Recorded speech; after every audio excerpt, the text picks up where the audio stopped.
Most bankers aren't ready to help you until after their third cup of coffee. But with Central National Bank's after-hours service, you don't have to wait for the bank lobby to open to get help. You can contact us from 6 to 8:30 in the morning or from 5 to 10 in the evening, and we'll connect you to a real, live, local person who can answer questions and fix problems 7 days a week. Bank different. Bank Central. Central National Bank. Member FDIC. This is a Rogue Media Network podcast.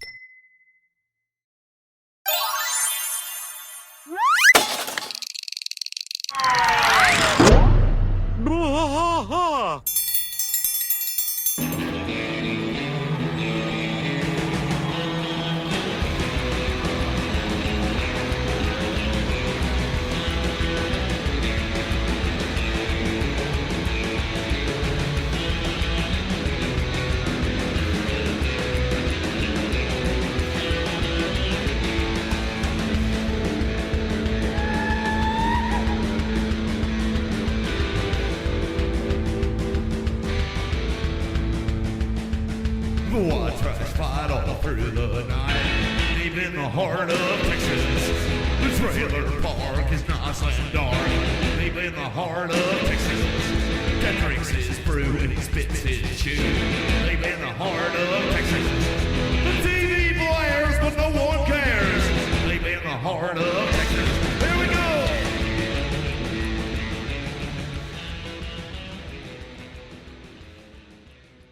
Hey there, everybody. Welcome to King of the Hill podcast. I am Mike. And I'm Rusty. Rusty, you are Rusty. Yep. We are all the way season 4, episode 21. 21. And yep. you just told me that there's 24. Yeah, there's 24 season. episodes in this season, so that means we're getting close. Less than a month away from finishing season 4. So there you go, guys. That's crazy. Season 4. It's crazy that we've been going on this long. Yeah, it's almost everybody else quit by now, right? There's that one guy that still does his which one is that? He does 2 episodes a week. I can't remember the name of the podcast now. Oh, okay. They do 2 episodes. He does 2 episodes but they every do episode. Just like I've never listened. I haven't listened to it in a long time, so I don't Yeah. really know. But they cram 2 episodes Hey. into the same time that we do one. God bless them. I mean, that's great if they Yeah. can do that. Yeah, they do the. Well, I've reached out to them before. I need to reach back out to them. I need to reach back out to everybody I've reached out to and start scheduling everything. But he wanted to collaborate with us. The people in Australia wanted to collaborate with us. Oh, wonderful! I also have we just have to do an episode in the middle of the night. Yeah. A guest coming up for us. I just got to pin down a time for him. He's a comic from New Zealand. Oh. And, I like New Zealand comics. Yeah, he's a cruise ship comic. He does a lot of cruise ship stuff.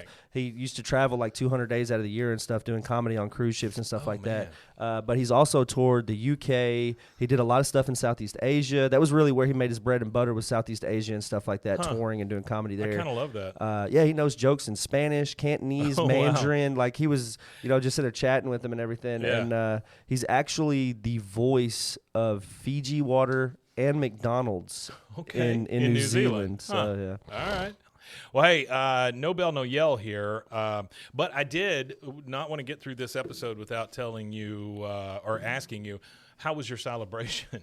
Was it good? Oh no! I avoided at all costs. Yeah, well, I didn't even know that it happened. That's how detached I am from downtown. It's 3 days. It's like Thursday, Friday, Saturday here downtown at these lovely silos. There's 2 things I come downtown for. Yeah, recording. Yeah, and pho. Yeah, that's literally the only 2 things. Clay pot. Clay pot. That's the only 2 things. That's a really good one. Yeah, very very good Vietnamese stuff. There. Pho. I think it's Vietnamese. Phi pho pho. All right. It's definitely not Laotian. No, it is not Laotian. You're right about that. We need a Laotian restaurant. We actually got, and this has nothing to do with anybody out here, we got a new Asian restaurant over there on Valley Mills where the Catch used to be.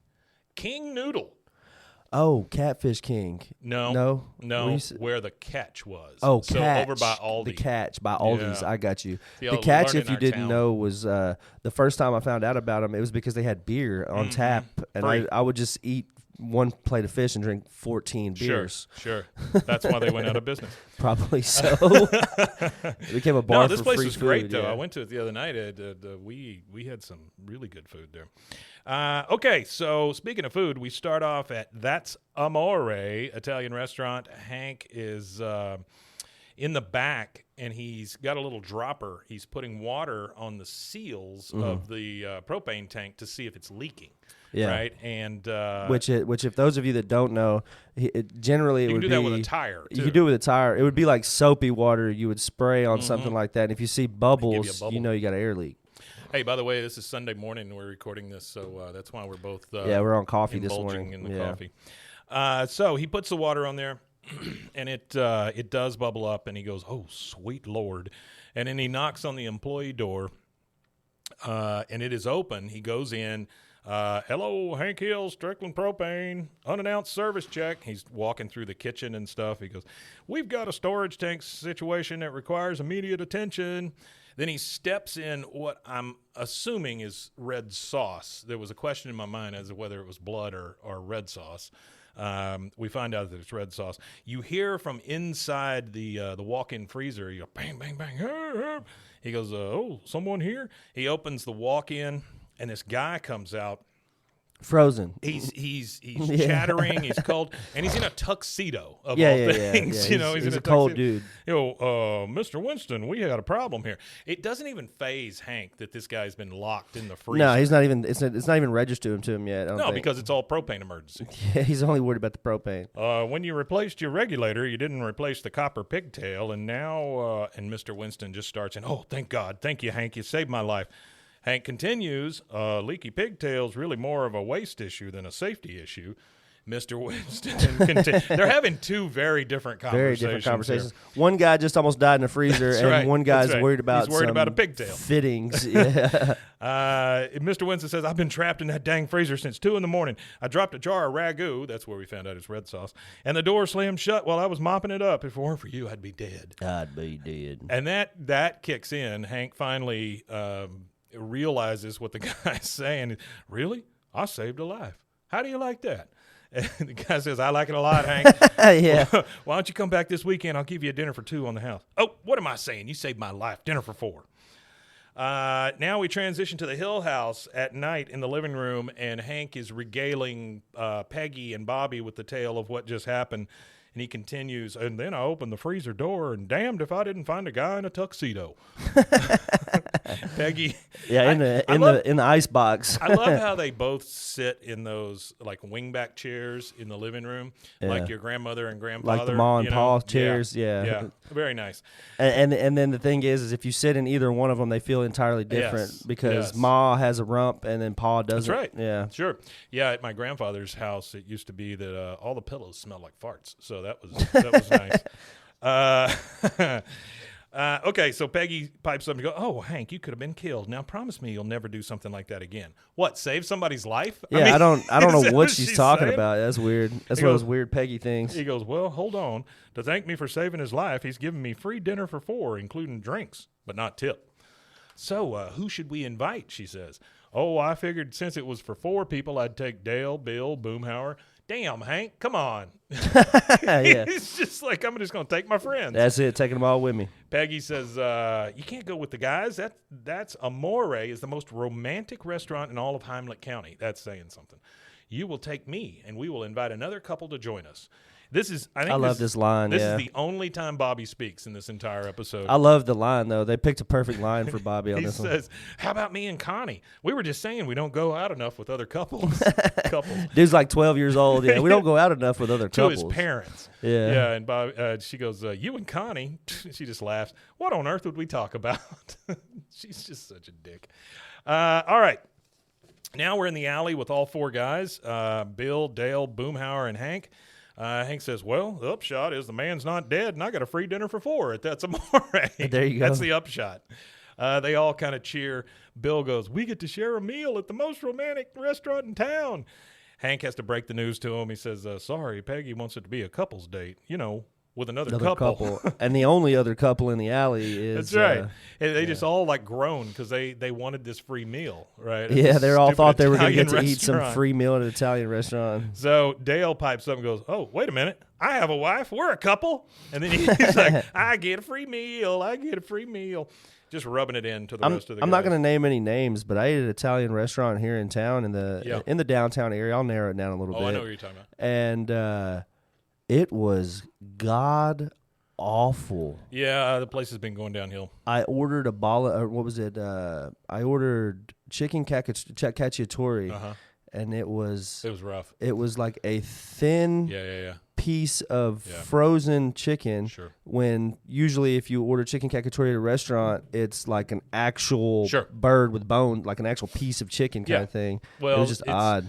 The thing about that place, and again, we won't name any places. Yeah, I don't want to disparage anybody. But they were always so heavy on the sauce, like tons of sauce. Way too much sauce. I think they put so much sauce on it to saturate the frozen chicken. Yeah, trying to cover it.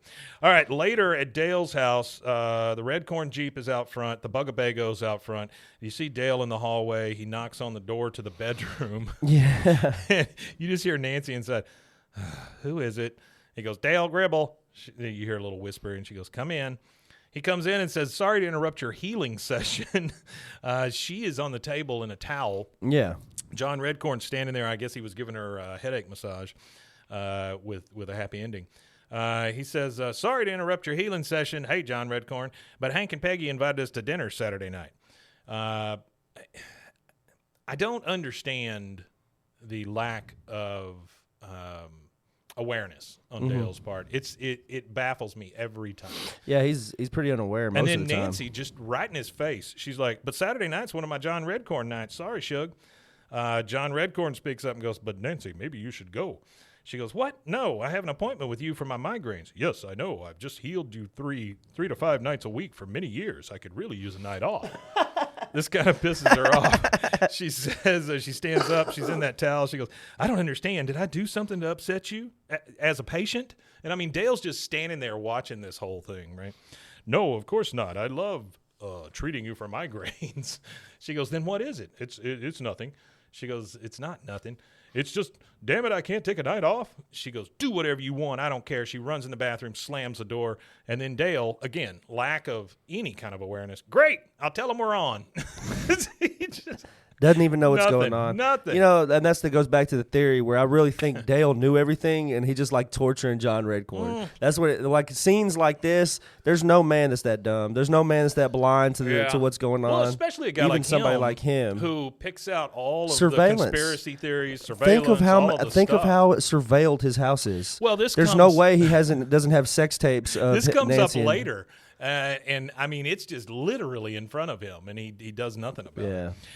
Okay, so now we go over to the Hill house. Peggy is in there picking out a dress to wear because I guess this is a fancy place. Yeah. Hank comes in. Guess who's joining us for dinner? She goes, "Dale and Nancy." "She already told you?" "Oh my God, Hank, I was joking." I mean, that's the last people she wants to go with. He goes, "I didn't mean to invite him. I wouldn't even brought it up if I remembered for a second that he was married." Yeah. She just says, "They're not even a real couple. Did you know she only sleeps with him on his birthday and Christmas? That's why she gets so depressed around the holidays." That's a fantastic line. Yeah, it is. I love that line. Now it's nighttime. We're at That's Amore. And both of them, Hank and Dale, are dressed to the nines. Peggy is in a ball gown. Of course, Dale, being dressed to the nines, still means he has a cigarette and his hat on. Still has a cigarette, still has his hat. Anytime you see a Dale dressed up for anything, like when he goes to court and he's got like his little vest on or whatever, it's always matched with the Manitoba. It is. And then Hank pulls out the chair for Peggy. Dale pulls out for Nancy, Madame Gribble. And she's like depressed that she's out with her husband. Yeah, she would rather be out with John Redcorn because she doesn't love her husband. She goes, "Would you excuse me?" And she just walks off. Dale, again, oblivious, goes, "Boy, look at her, so sexy when she's walking away. It's almost a shame she's going to turn around and come back." So then he picks up the candle in the middle of the table and lights a cigarette. This shows you how long ago that was. That was a while He could back. smoke inside. Smoke inside of a restaurant. Yeah. It's been a long time. He blows some smoke out of that right in Peggy's face. She coughs a little bit. Then we see Nancy. She's over on a payphone. Again, there's a time capsule also. She's on a payphone at this restaurant, right? And there's a bank of those freaking payphones, like at the airport for some reason. She's calling John Redcorn, of course. His answering machine picks up. Hello, this is John Redcorn. If you're calling about the car, it's already been sold. Otherwise, please leave a message. That reminds me, around that time, I'm pretty sure, I want to say around this time, that Austin song came out by Blake Shelton where if you're calling about the car, I already sold something. It's like a girl or whatever that leaves, a guy and a girl split up, and she goes to Austin. And so he used to call her, and then she never picked up the phone. So she would call him, and every time she called him, it would be a answer machine saying, I already sold the car. I'm out bowling. I'm out fishing. I made zero connection with that. Anyway, he says, otherwise, please leave a message. And then you hear beep. Nancy starts in with her message. John Redcorn, it's me. I guess you're out enjoying your night off. Well, I miss you. And then it goes to John Redcorn. He's just sitting there in his chair screening his calls. Yeah. And he's reading a book called This Land Is Our Land, which I think that's great. She goes, I'll call you tomorrow. And she hangs up the phone and then just chugs a glass of champagne. Next thing we see is she is at the bar. Bartender's pouring her some red wine. Dale ambles up and he goes, hey there, beautiful. What are you drinking? Red wine? Yep, red wine.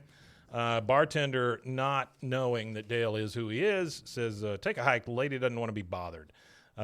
Nancy goes, it's okay, I know him. And Dale this is his way of wooing Nancy, right? I have never seen this woman before in my life except in my dreams. And then Nancy, like, at that line, she kind of starts coming around. You know? And I love in the script that it says moderate tempo jazz plays. Yeah, that's my favorite off. Yeah, I like that script. One. He takes her out to dance. He smells her and he goes, "You smell good." She smells him and says, I like your tie. Yeah. He goes, I found it on the ground. I haven't worn it since the inaugurated president of the gun club. Found it on the ground. She says, I didn't know you were president. Congratulations. This shows you how much they actually communicate, which is like zero. Yeah, zero communication. And by the way, where's Joseph?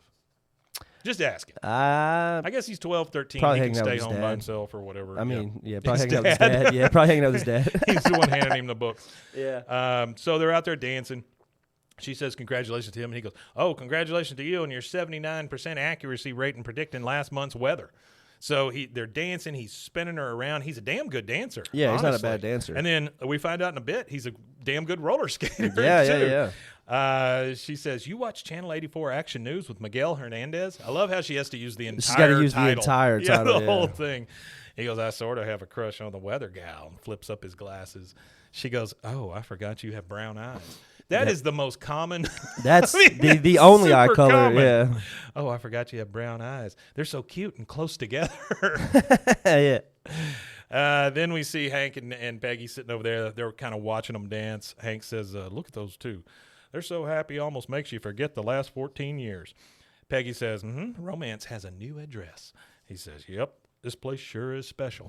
She says, romance has a new address. Hank, I love this. Yeah. Hank, would you like to dance? Oh, no, thanks. I'm on my feet all day. Yeah. It's just so rough. I bet you he can't dance. No, probably. I bet it's the box step. Just 1, 2, 1, 2, 1, 2. Yeah. You see Dale dip Nancy on the floor, and then he reaches over at the girl selling flowers in the restaurant. You ever had that happen? Like you're in a restaurant and some person comes over selling roses for the lady, that kind of thing? No, but I've been in the bar, and it's usually Hispanic or blind. It's true. It's usually something for the blind or something for a Catholic church or something like that. So he grabs one of the flowers out. He does not pay for it. Gives it to Nancy, and she puts it in her teeth. And when he dips Nancy, he goes, self-taught. I mean, he's so proud of himself. Now we're later at Dale and Nancy's house. They are going to what looks like separate bedrooms, telling each other good night. Yeah. She goes, I had a nice time tonight, Shug. He goes, yeah, me too. Well, good night. And he starts going down to the basement. So I don't know if he sleeps in the basement.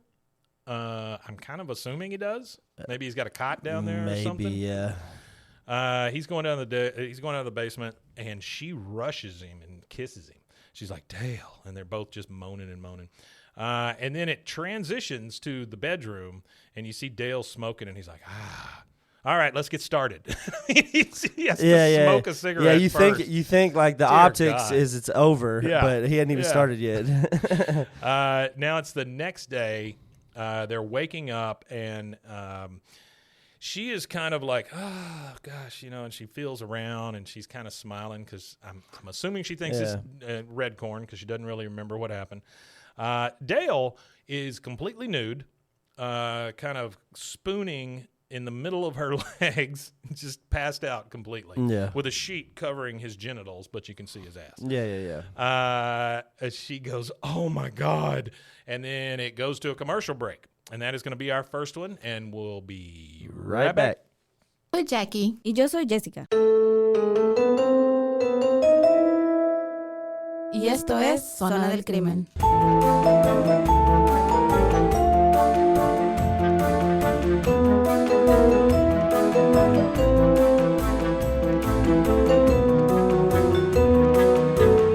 Un podcast donde hablaremos sobre casos de crímenes reales Y eventos impactantes que han quedado marcados a través del tiempo. Recuerden que nos pueden seguir en Facebook, Instagram o donde escuches tus podcasts favoritos.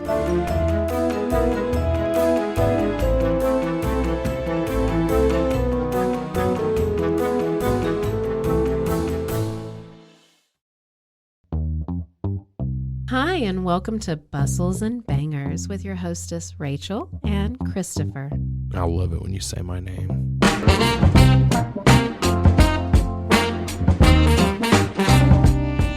And you didn't say hi. I didn't. You just kept going. I'm going to introduce the book. I'm not reading it. It's because I don't like reading. Girls like cowboy butts, and those jeans don't hide anything. Find us on Instagram at Bustles and Bangers or on RogueMediaNetwork.com. All right, we are back, and we are still in Dale and Nancy's bedroom. Well, I was just thinking while we were on the break, there's a whole generation of people that won't know what it is to smoke a cigarette after sex. That's true. There's I was just thinking about that. I was like, there's a whole generation smoke of a people. vape? Well, it won't even be vapes before long. Cotton candy. I was reading about legislation where they're going to try to outlaw tobacco, and then the next thing is outlawing vapes too, or something like that. They're just trying to get rid of smoking. Yeah. Get you some popcorn lung. So Dale is getting up from the bed. He's pulling on his very orange jumpsuit. Boy, if they gave an Olympic medal in sexual gymnastics, I would have taken home the silver. Now, why do you not say gold for yourself? He goes, last night, yeah. She says she looks just flabbergasted at this point. She goes, if you say so, I was pretty drunk. Dale sits down and just starts bouncing on the bed like a 3-year-old. Oh, I've forgotten how comfortable your mattress is. What is it, Sealy, Simmons, Serta, Spring Air, Stearns & Foster? Yeah. She's like, I don't know. He goes, Simmons, I bet. Well, I got to go empty some glue traps over at the preschool, but I'll be thinking of you. Boy, how romantic. Yeah, that's funny. Yeah, I'm going to go empty these glue traps. That's right. Go kill a couple rats. He blows a kiss at her. She gets up immediately and starts washing the sheets because she's like, oh, we've defied them all. We've defied the adultery bed. That was one of the most awkward exchanges I had with a college professor. I'd missed class one day, and I had asked where can I find the notes because they weren't where they usually were. And the message I got back was, you kill your rats, I'll kill mine. That was the only. What the hell does that mean? I don't know. I contemplated that for like 2 years after that email. I saved that email and used to open it at night and think about what she meant. Such a weird thing to say. It was such a weird thing to say. Student. Well, she was like a history teacher that had lived in like half of her career teaching in Japan. So I don't know if it was like a Japanese phrase that she translated into English. It just doesn't translate. I kind of like that phrase though. I like it too, and I've used it. You take care of and I've used it since, but I don't know why. That's an odd response to what you asked. I just needed to know where the notes were, right. And I think what she was saying is the notes will be put up when I put them up. I think that's what she was getting on, but she could have just replied, the notes will be up soon. She could have said anything, or ASAP, or whatever. Anything besides I'm killing rats. Yeah. Nancy is outside hanging this laundry because apparently they don't have a dryer. And then over the fence, you see Peggy in a big floppy hat. Yep. So they're both outside. Morning, Nancy. You're up early, and so am I. She's like, morning. Oh, is something wrong? Nancy immediately starts crying. She goes, I slept with Dale. And Peggy's like, oh, my God, we forgot his birthday. Yeah. She goes, oh, what if John Redcorn finds out? 14 years we've been together, and I throw it all away for one night of reckless passion. It's just so weird how this is flipped on its head. Yeah. I think it's so weird that not only that, it's like it's her husband she's talking about. She's talking about a guy that's not her husband getting jealous of her husband. That's right. Peggy responds with, Nancy, now you know my position on monogamy. I'm in favor of it. Yeah. She goes, this is your chance to give up the excitement of an affair and have a normal life with your husband. She goes, I'm sorry, Shug. Maybe monogamy works for you and Hank, but it does not work for me and Dale and John Redcorn. Yeah. Later, she's putting the sheets back on the bed. Dale comes in the bedroom. Hey, baby, Daddy's home. Did you miss me? That's creepy as shit, That's super Dale. creepy, Dale. She says, John Redcorn's coming over tonight. When are you leaving for the gun club? He goes, your headaches are back? But you were fine when I left. Wait a minute. Every time I leave, you call John Redcorn. And she sits down on the bed because she thinks, oh, shit, this is it. He knows. She thinks he's about to. And again, I think he knows, but this is him just being it. This is just him being facetious. Instead, he's like, I know what's going on here. Your headaches are a desperate bid for my attentions. But what did I do? I pawn you off on some Indian healer so I can have my Dale time at the gun club or breeding show turtles or on the internet investigating. Which is a callback. So the show turtle thing. Oh, that's right. I haven't really hit a lot of his notes because it's been pretty much straightforward. Artie's notes, but Thanks, Artie. it is a callback to season 4, episode 10, Helenium. The Helenium episode. Right. Yeah, they also made an appearance there. He had the turtles down in the basement. Thing, you can see him. He says, or on the internet investigating unexplained phenomena. God, I am so selfish. She goes, oh, stop blaming yourself, Shug. In some ways, this is my fault, too. Well, no shit, Nancy. Yeah, it is your fault. I mean, that's the way it goes. I don't deserve you, he says. Of course you do. You are a sensitive, trusting, sweet, trusting man, and I don't deserve you. I love how she says trusting twice. And then... Well, that's the thing is she can trust him. Because remember, there's an episode that comes up later on where there's some, drop-dead gorgeous exterminator that he interacts with, and she does weird pigeon noises to him, like a mating call for pigeons or something on the roof of a building, and she comes onto him, and he gives this long soliloquy of, Nancy's my woman, and I love my woman, when Nancy's been having sex with John Redcorn for a better part of 2 decades. I love Dale's pickup line here. Are you sure you're not an alien? Because you just abducted my heart. And that kicks Nancy into gear, and she starts kissing him real passionately. Later, we're in the alley with all 4 guys. Dale comes walking up. Someone just had sex with his wife. Boomhauer assumes it's Hank, and he says, dang, man, I tell you, old Hank, man, you grabbing a little old afternoon like that, man. Hank. For those of y'all that don't know what he means by Little Old Afternoon Delight. There was a song that came out back in the 70s, 80s, and it was called Afternoon 70s, Delight. Afternoon Delight. I think the most recent rendition of that song was done by Will, what's his name, the comedian? Will Ferrell? Will Ferrell. He did a cover of that song in one of his movies. That's funny. One of his older movies, not anything recent. Hank is taken back by this. He's like, what? No, I did. It wasn't me. And Dale's like, oh, no, it was me, it was me. Hank responds, you and Nancy, are you sure? Yeah, are you sure? Bill says, yeah, I thought you were withholding intimacy to preserve your life force. He's obviously said that more than once. Dale is like, I was, but then Hank had to go dragging me and the old lady to some Italian romanceria. Romanceria, I like that, yeah. Next thing you know, we're on our second honeymoon, only this time no cruise ship, and I only vomited once. He puked in the middle of sex. It says he puked at his honeymoon too, more than once. Well, you can almost explain that one because they were on a cruise ship. Yeah. But this time I don't know why the hell he's throwing up. Nancy's watching all this from inside. She's sitting at the table in the kitchen, and you hear kind of muffled outside, I think I've finally gotten to the point where I actually love her more than my mother. Is this the episode where this is the episode they break up for good, right? Yeah. It is. You're talking about Nancy. Well, because I know they break up in this episode, but I'm just trying to think. That's in perpetuity, right? This is. I believe so. This is. We still see John Redcorn as a character, obviously, but well, it's more about Joseph. It's more about him trying to be friends with Joseph, and then I remember the property thing where there's like the little piece of property on the highway. Yeah, this comes. Is that not the next one? It's pretty quick because they follow it up beginning of 5, maybe. Yeah, they follow it up with Redcorn, like really going after that land and stuff. That's actually that's a really good episode. That's a good one. That's a funny one. Nancy, she kind of sighs. She picks up the phone. She calls Redcorn again.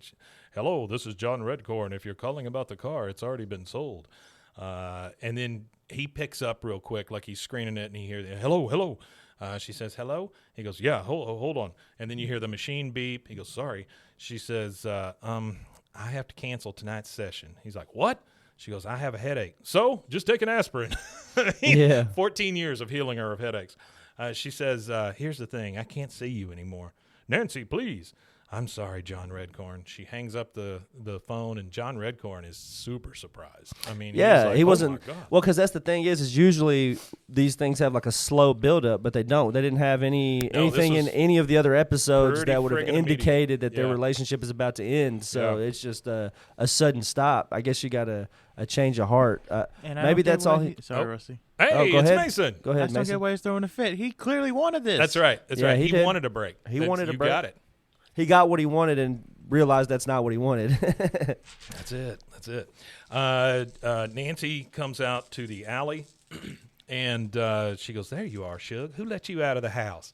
I mean, it's just so funny how they're so close now all of a sudden. Yeah, it's the flip. Maybe she just remembered why she fell in love with him. I suppose so. And it was because Dale was charming earlier. That's true. In his own way. Yeah, aren't you an alien? You abducted my heart. Well, that's the thing about Dale. I think that Nancy or Nancy maybe appreciates about him is that no matter what, he is always true to the pattern of who he is. He doesn't change. No, he doesn't change. And women like consistency, even if it is some weirdo. Women like consistency. So if he's consistent, I feel like that's why she's there. He's consistently Dale Gribble. Hank, seeing them kissing super deep, he kind of looks away and says, "Oh, Peggy and I sure did have a good time last night." She speaks up and goes, "Oh yeah, Dale and I had a good time last night too," and they both just kind of chuckle into themselves. And what I love is that Bill joins into the giggling. He's like, he doesn't even know what's going on. He's just giggling. He's probably out of everybody, I imagine that Bill is the only one that never could blow 0.00. Everybody at some point in the day could probably blow sober, but I just feel like Bill is the guy because he's always perpetually drunk. And he's always perpetually drunk. Yeah, just sort of a slow buzz all day long. Yeah, he's at 0.03. Probably at any given moment. She speaks up after she goes, the four of us should get together again soon. And Hank's like, ugh. He just hates that. He hates going absolutely out hates with those two. it. Now it's at night, and we're at Cheapskates, which I've never heard of, and I don't think they go back ever again, right? Yeah. Okay. So we're hearing another 70s song, Fly, Robin, Fly, and then everybody's skating around, and Nancy and Dale are like, woo, and they're skating backwards and forwards and spinning around. Yeah. They pass Hank, who, of course, is hanging onto the railing, like struggling real bad, like a little kid or something. Dale comes by and goes, hey, Hank, why are you skating backwards? And then he skates right around him. Hank says, if I wanted to, I could I just think there are better things the four of us could be doing. And I don't know where the jump is here, but Dale goes, are you suggesting we swing? I'm sorry, I don't share my Nancy with anyone. Yeah. Hank is really taken aback. He's like, I was not suggesting that at all. Dale's, you can't go back on it now. It's already out there. Then we transition over to Peggy and Nancy skating together.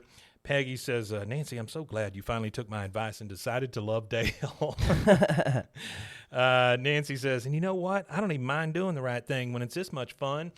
Dale skates up, he grabs Nancy, and they start a skate train. I want to make it very clear that I said skate train. Yeah, skate train. Yeah, and you hear more of that song playing, and everybody's just having a great time. With the exception of Hank. Peggy joins in on the train at the end, the skate train. Later in bed, you see the skates are on the floor. Both of them are laying in bed. She goes, and because she sees John Redcorn starting to crawl in from the window. He's got roses in his hands. He's like, what the hell? Because he sees both of them in bed, right? I don't guess he's ever run into this. I guess he's not, Dale kind of gets up groggily and goes, where are my smokes? I love this. Like Nancy says, I think they're in the shower caddy. The shower caddy. That's a crazy place to leave your cigarettes. But the thing is, we know he smokes in the shower because of the lawnmower thing. The lawnmower thing. Yeah, he was smoking in the shower. That's right. So Redcorn kind of hides behind the thing while Dale goes in and looks for his smokes in the shower caddy. By the way, he has on the smallest thong I've ever seen. Going right up his little skinny butt. Redcorn comes in and goes, what was he doing in your bed? Tell me he had a nightmare. And he climbs fully in the window. She goes, I didn't mean to hurt you. You have to believe me. Do you love him? I'm sorry. No, I'm sorry. And then you hear this scream from Nancy. Dale is behind him, and he hits him in the head with a lamp and knocks him the hell out. Redcorn hits the floor, and that transitions to a commercial break. So we'll take our second, and we'll be right back. Hi, I'm Christine, and I'm an alcoholic. Here's the deal. Everybody knows somebody that has suffered from the disease of addiction. I want to invite you to listen to Purpose-Driven Sobriety, where we have real conversations with real people that have suffered from the disease of addiction and have gone on to thrive. Here, we shine light into the darkness that is addiction. You can find Purpose-Driven Sobriety on Facebook or anywhere you get your podcasts. Hey, I'm Blair. And I'm Brittany. And we're the host of By the Cover Podcast. We cover everything from mysteries, thrillers, romance, chick lit, and even some smut. Don't forget the smut. Yeah. We're so excited to get this thing going and share this with you guys. We've been talking about this for months, and it's finally happening. Yes. Special shout out to Rogue Media for helping us with this. For sure. You can find us on Instagram at bythecover_podcast. You can also find us on Facebook and TikTok, so don't forget to give us a follow on those too also. And we are so excited to dive into some of our favorite books and share those with you. We can't wait. Hope you love it. And we are back. Redcorn is out on the floor, been knocked out by a lamp by Dale's hand. And Dale is really taken back. He's like, John Redcorn, I didn't mean it. I thought he was a burglar. What was he doing in our bedroom in the middle of the night? Can I say one thing? Yeah, please. The one thing that irritates me about this episode, and I really like this episode, where the hell is Joseph during That's what I said earlier. I don't know where the hell he is. He's either staying at Bobby's house or I don't know. He's not at summer camp yet. No, that's true. That's right. Yeah, I have no friggin' clue where he's at. Anyway, Dale is like, what the hell is he doing in our bedroom in the middle of the night? And Nancy goes, he was dropping off an insurance claim for him. Dale finally putting on a robe and covering up this very small little thong he's got on. He says, damn my cat-like reflexes. And he goes, sha-sha, sha-sha. Sha-sha. He does his karate. The sha-sha. And then he does the crane pose. That's right. The pose, which is, I guess that was made famous for Karate Kid. Yeah. Nancy. Thanks, Artie. I love Nancy. She goes, stop with the sha-sha, Shug. And then you hear John Redcorn starting to moan. She gets down and cradles Redcorn's head. She goes, everything's going to be okay. I'm here for you. So is Dale. Yeah. Dale gets up, Dale goes, oh, God, please don't sue. John Redcorn gets up, crawls out the window, and you hear him peel out in his Jeep. Nancy's calling after him, John Redcorn, come back, I'm sorry. Dale says, you didn't do anything wrong. I'm the one who kabonked him. We go over to Hank and Peggy in the bathroom. They're both brushing their teeth, looking into the mirror. Hank says, this is a weird exchange. That is a weird, really, really weird exchange. This is like probably top 10 most uncomfortable exchanges in King of the Hill. Very uncomfortable, and it's crazy that it's just between those two. Yeah. Hank says, hey, look, we're brushing our teeth together. Okay, great. Thanks, Albius, man. He says, you think we should invite Dale and Nancy to join us? Wouldn't that be fun? Peggy, of course, she's like, obviously not, but I think that was your point. He goes, don't get me wrong, I'm glad their marriage has stopped crumbling, but when are those couples dates going to end? You know, Dale thought we wanted to swing. And here's shitty Peggy. She goes, swing? Absolutely not. You get Nancy and I end up with Dale. Who's the clear winner there? Dale? What a shitty Yeah, exchange. that's That a is joke. shitty Peggy. Later, Nancy is on the phone in her kitchen, and she's obviously talking to John Redcorn. She goes, "It's just seeing you like that, passed out on the floor, so vulnerable, like a sexy wounded bear. We've been through too much together to end like this. I want you back." Redcorn, we see, is laying in his bed. He's got a big ice pack on his head. He's just in his underwear. He says, "I'm 36 years old. I don't need this crap." Yeah. And he just immediately hangs up on her. This is a crazy exchange going I on like between that. those two. I'm 36 years old. I don't need this 36 crap. years old. That's actually a meme. I'm 36 years old. I don't need this Oh, is crap. it really? Yeah, it's Yeah. been well. It was years ago, probably like 8-9 Gotcha. years ago. It traveled around the internet as a meme. Dale comes up because Nancy is now sobbing. She's been hung up on. He goes, "Was that John Redcorn?" She goes, "No." Oh, yes. She just kind of gives up. You know, I feel like she's on the edge of telling Dale this entire episode. You know what happens when I'm 36? What's that? We'll be halfway through this podcast. I was doing the math on it. I'll be about 36 by the time we get to about halfway. Yeah. I'm 33 now, so about 3 more years we'll be at the halfway mark. You know what happens when I'm 36? Are 18 years Are ago, you that's rolling what- it back? Are you Yeah, like, are you that's rolling what it back? I'm Like, how are we saying, going? Are you going all the way forward and I'm back around? Or are you good? 136 Okay, is I what I'm got looking you. for. Yeah, I switched that odometer out. Dale says, "Was that John Redcorn?" She goes, "No." "Oh, yes." He goes, "How's he doing?" She goes, "I don't know. He hung up on me." He goes, "Maybe I should go over there to his trailer and apologize." She immediately is like, "No, I think maybe the best thing for you, for both of us, is just let it go. Promise me, Dale. Promise me you'll let it go." Dale says, "All he ever did was make your head feel better, and I go make his head feel worse." It's almost ironic. Yeah. So, of course, he doesn't keep his word. He goes over to John Redcorn's trailer. He's knocking on it. Redcorn comes to the door. He says, "Hey, John Redcorn, I came to apologize for beating you up." Redcorn, of course, Instantly, you didn't beat me up. You hit me with a lamp. You snuck up behind me with a lamp. That's funny. He's standing It's funny there. assuming that Dale could, Yes. he could barely beat himself out of a wet paper bag, That's right. let alone That's right. beat up John Redcorn. But John Redcorn's standing there in the doorway, still in his underwear with the ice pack on his head. Dale says, "Okay, I know you're mad at me right now. I'm probably a little scared, and I feel horrible. Now, what do you say? Let's smoke 'em peace pipe." Shit, Dale. Yeah, you couldn't say that anymore. That's Nah, rough, you Dale. couldn't say that. Well, it's funny, though. You know, I was reading about remember all the sports name changes Oh, yeah, about sure. 2-3 Like years ago? the Washington Cleveland- Commanders, Cleveland Indians went to the Cleveland Guardians, Indians, and yeah. all that.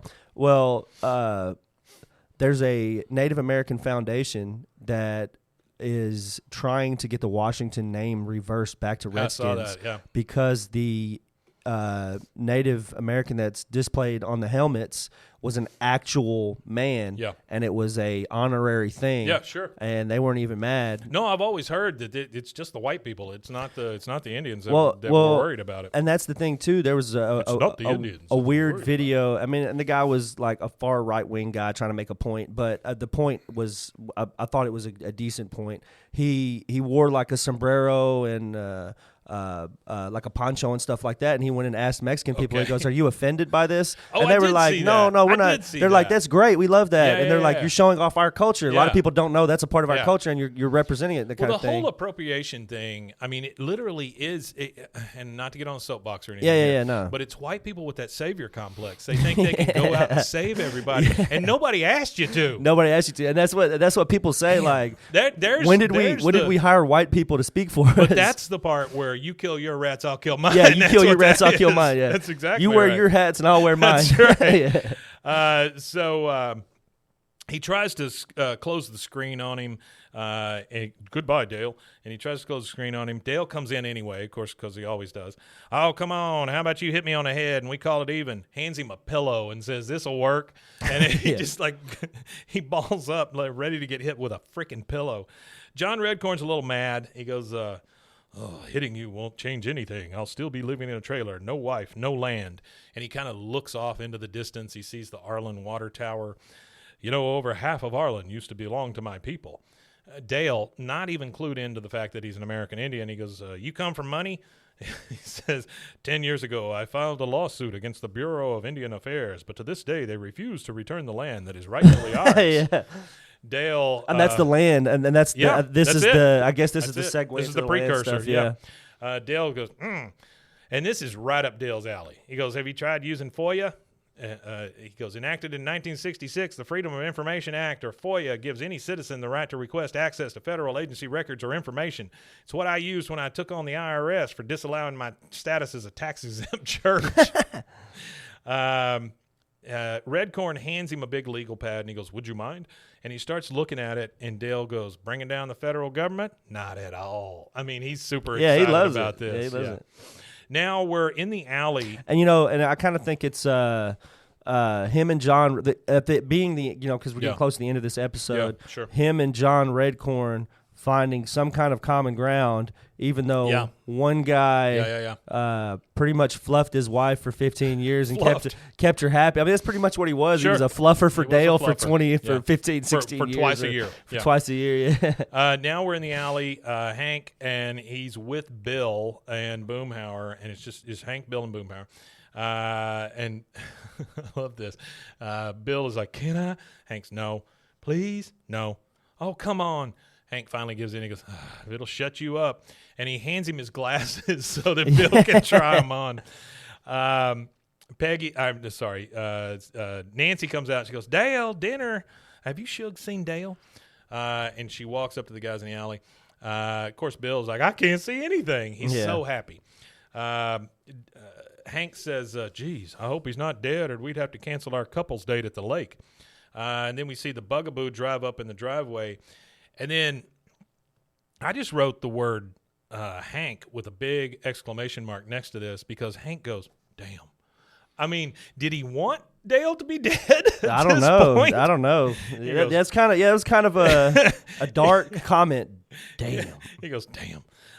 Dale gets out. Nancy walks over there. She goes, where have you been? I've been worried. Well, not worried, lonely. He goes, oh, I was at John Gun Club playing Russian roulette. She goes, oh, did you win? You're not really familiar with the game, are you? Yeah. She goes, no. He goes, yeah, I won. Damn. Next day, we're at John Redcorn's, and Dale is already over there. And he's like, fifthly, we don't live in a communist China, and our Indians have rights to which are. And then he kind of grabs his neck because he's been putting in a lot of work here. Redcorn is like, you're pushing yourself too hard. You must relax. And he comes up and starts giving him a shoulder rub, which is really weird because this is kind of how the Nancy thing started. Yeah. And so it's so odd to see him going through it. He really enjoys the massage. He goes, Dale, you are a good man. All this effort on behalf of my struggle, and you're not even a Native American. He says, so in that time we put aside our differences on behalf of the white man, I'd like to formally apologize for everything my people have done to your people. Puts his hand out to shake it. And Redcorn shakes it, and he goes, and I would like to apologize for everything I've done to you, pregnant pause, and your people. Yeah, and your people. Yeah. Now we're at the park, and I don't know, have you ever seen these big swan boats that they're in? Like they're pedaling around the lake in these giant yeah, swans. I've seen them. I've never seen one in the wild. I don't think I've ever seen them but in I've real seen them life. in 1,000 movies. Yeah. It's always some romantic Is it something like is it like a northeastern thing? I assume it's always in New York because I imagine like that Parky to me like a swan.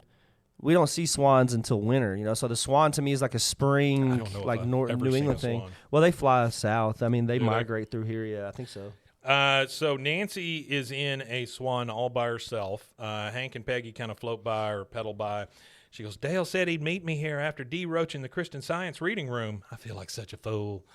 Hank says, she feels like a fool. I might as well be paddling a giant jackass around the lake. I don't know if that's a thing. Yeah, I don't know. She goes, well, he's not coming. And you wonder why I need two men. One is always letting me down. Hank's like, oh, okay, then. That's it. We're going in. He starts pedaling backwards in the swan.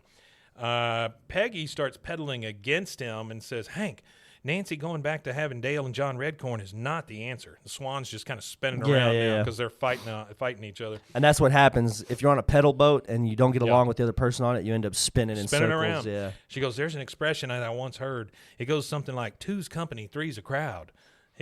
She says, well, I've heard another expression. A heart wants what it wants. Woody Allen. And she pedals off. Yeah. And then Peggy, Nancy, wait, he married his daughter. Yeah. That's a dark reference. That's a dark reference. I actually have a a little thing from Sun-Yi. Artie here. Yeah, so he says the heart wants what it wants. Woody Allen. So after news, that is crazy that came from Woody Allen. Oh, it is insane. So the context is even crazier. So he goes, after the news of the relationship emerged, which is the relationship between 56-year-old Woody Allen and his adopted daughter Sun-Yi, who was 22. She was like she kept the other kids. Mia Farrow's. She was Mia Farrow's adopted. Like, wasn't it Mia Farrow? Yeah, it was Mia Farrow, and I think they. Wasn't she young too, though? She was Mia like Farrow? their nanny. I don't know. I don't know that. I don't know her age. But it says the hearts want what it wants. There's no logic to these things. You meet someone and you fall in love, and that's that. Gross. She was the adopted daughter of Mia Farrow, his ex-wife. That's Super the gross. context. Super gross. Now we're at Redcorn's, and Dale is getting a full-on massage. He's down on the massage table and everything. And Redcorn goes, and done. All I need is your – oh, no, I'm sorry. This is Dale. He's laying on the thing, and he goes, and done. All I need is your John Redcorn. He's working on the paperwork while he's getting a massage. He hands him the clipboard, and he says, thank you again, Dale. And then you hear a knock on the door. He goes, the pizza, it's on me. And he opens up the door, and it's Nancy standing there. She has no idea that Dale's there, which I don't understand because he had to drive the Bugabego to get there. Yeah, he had to. She had to freaking see that She had thing. to see it, like, parked out front. Unless he was, unless she has a weird place that she comes into the property, maybe, that's true. And where she couldn't see it, like maybe Joseph is in the back of the Bugabego. Maybe Joseph just is sleeping at home somewhere. He opens the door. It's Nancy. She probably goes, creeping somebody out of the mall. True. He's just hiding behind a bush. Yeah. She goes, I made a mistake. I had it all, and I threw half of it away. She goes, all I want is it all again. She throws herself at him. John Redcorn's like, Nancy, no, because he knows that Dale's inside. Up comes Dale. He says, Nancy. She goes, oh, my God, Dale, what are you doing here? He says, dang Christian Scientists gave me a headache. Then they wouldn't give me an aspirin, just a magazine. So I thought Redcorn could help. I got an Artie-ism, the Christian Scientist thing. So I don't know anything about Christian Scientists, but he said that they don't do aspirin. So that's what the joke is. They don't do any kind of. I don't doubt that. They don't do any kind of medicine or anything like that. So if they get sick with something, they're just sick. Absolutely do not doubt that. Well, it's God's plan if they get sick. He goes, similar question would be, what are you doing here? She says, I have a headache too. Big migraine just snuck up on me. Ow, it hurts. She's just, playing vamping here. And he goes, your headaches are back, but I thought at the Swan boats, I completely forgot. Now you got a migraine. It's all my fault, because he still thinks it's because she's looking for attention from him. She goes, I hope you're happy. Damn, Nancy, that's pretty shitty. He goes, no. Okay, Nancy, here's the deal. I know I promised I wouldn't come here, but 15 years of patient-healer relations, and I shatter it like so much lamp on scalp. I can't fix that lamp. I tried, and I got a really bad shock. But maybe I can put you two back together. Yeah. Nancy's like, you came here for me? And again, she's like, oh, shit, this is my husband. And she starts her husband goes there again. to like, hey, I need you to heal my wife. She got headaches, dude. You got to figure it out. Which is not really why he was there. Which is not really why he was there. But he says, for both of you, what do you say, John Redcorn? Will you heal my wife, please? I mean, geez, he's literally asking him to screw his wife. Yeah, will you please do my wife, please? Oh, my gosh. I'm begging you. John Redcorn, no, I'm sorry, but no. Dale's immediate response is, you bastard, after all the help I've given you. Well, that's some sage advice for all you young guys out there.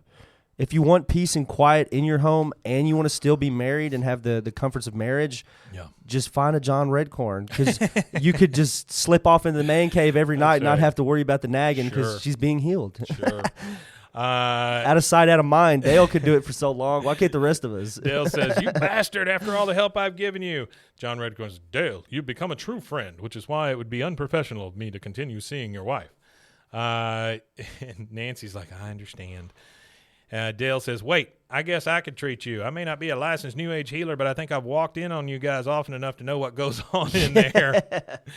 John Redcorn, Dale, the power to heal dwells not in the head or the hands, but in the heart. You are a good man, and you love Nancy very much, and perhaps love is the strongest medicine of all.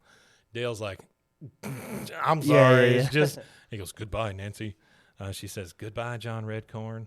And then Dale's like snickering as they go out, and they're holding hands as they leave. He goes, I was getting a weird vibe in there. You think he's gay? Yeah. Then we get the credits, and as the credits are rolling, we see a guy deliver a whole bunch of boxes from the federal government. Yeah. And John Redcorn sits down and he starts reading all these documents. He goes, "This is good. This is dynamite. This is dynamite." And that's it. That's the end of that episode. That's the end of that episode. After the credits, we do get Love Train. Woo woo. Love Train. Yeah, from Dale. Yep.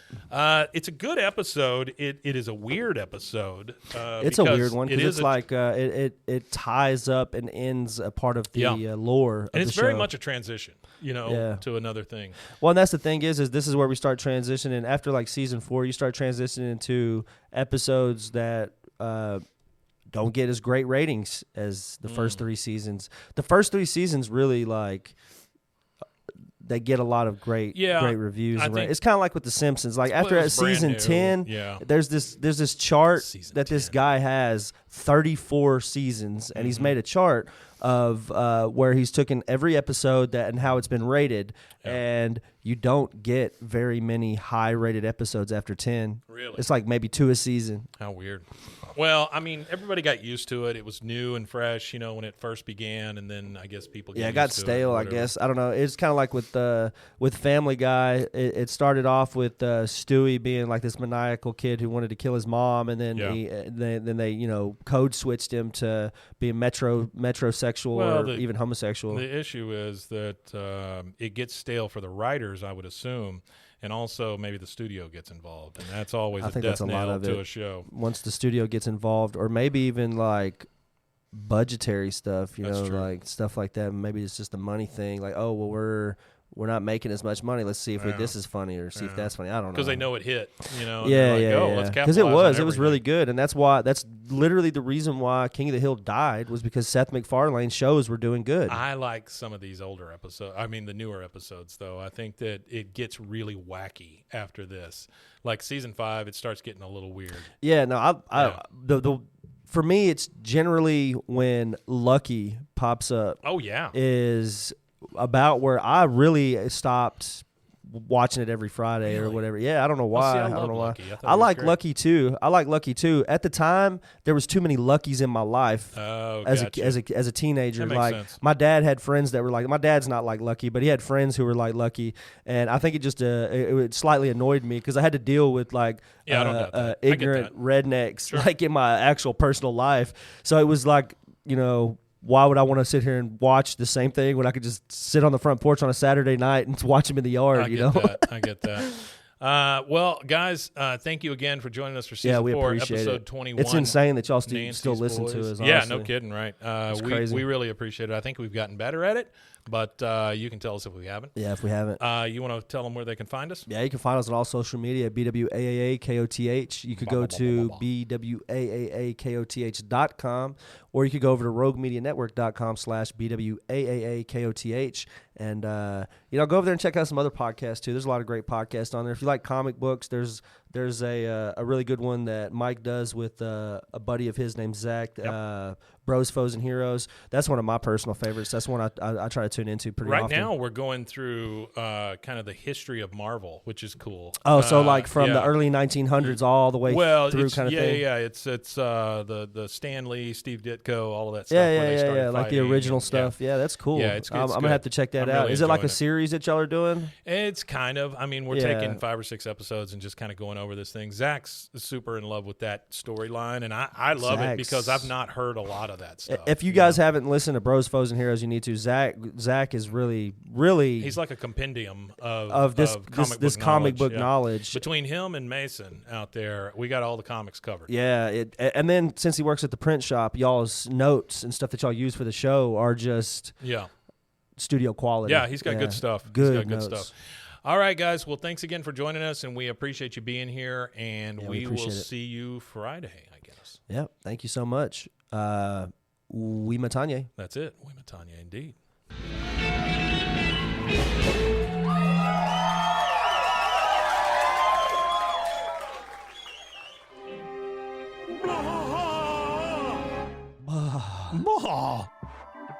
This has been a Rogue Media Network production.